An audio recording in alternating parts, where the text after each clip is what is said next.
new Nike racing flats that I'm going to possibly use for the Ice Age 50K.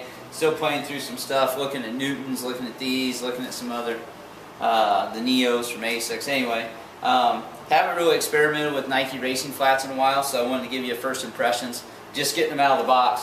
This is the Nike Lunarspeed Lite, and what I'm looking at, talking to our Nike rep, it seems like this is kind of one of the newer deals out, and the lunar stuff can be somewhat complicated to figure out when you start looking at the racing flats, because lunar is a type of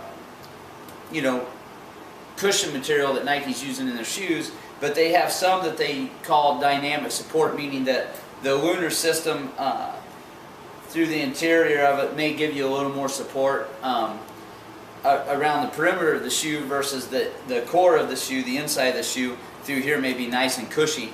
And I need a little bit of support when I'm doing some racing, especially stuff over 5Ks. You know, I'm not the smoothest operator out there, so I still need to continue to try to do some support in my shoes.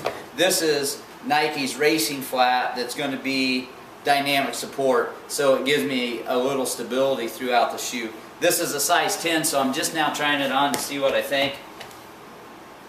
And that's going to be good. If I would have gone to 9.5 because it's a racing shoe and I like them a little more snug, it would have been too small. I have thick socks on this morning, but it's actually very form-fitting even on my left foot. My right foot's a little bit bigger, so it's definitely not going to be any too big.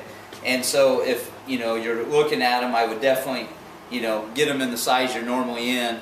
I wouldn't go a half size down just because you're racing in, if that helps a little bit. So I'll put the specs up on the screen as we're doing this.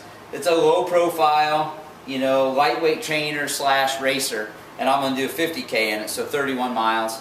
And it's not necessarily a trail shoe, but I like the bottom of almost every Nike I've ever had, because it always does have a little undulation on the terrain of the outsole, just meaning that it's not super flat and slick. So, and it's got a little bit, you can see through the inside here where you toe off in the front of it, that's a little grippier substance on the rubber.